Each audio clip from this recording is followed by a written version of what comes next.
It's not often I bring a sledgehammer to work, but today I'm going to be smashing up some of these shelves. Despite having fitted them myself just a couple weeks back, these ones are not in line and it's my own fault. So if you want to skip the self-justification bit and see the shelves getting wrecked, then I'll put the time around about here on the screen that you can jump to and just see stuff getting smashed up. So the reason I've got to do this is I fitted this alcove unit a few years back and it wasn't in quite the standardized style that we now use.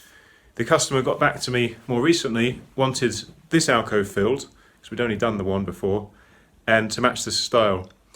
And we didn't quite perfectly match it, and I should have taken more care laser leveling the height, because I just read heights off the drawing, which would be normal, but didn't take enough care to check that it was actually landing the same as the others. So I just went back to the original drawing.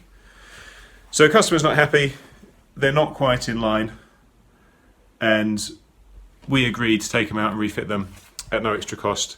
So to get some kind of payback from it, I thought I'd turn it into a YouTube video to show how strong they are, because hopefully this will show that they're pretty hard to get out. So enjoy.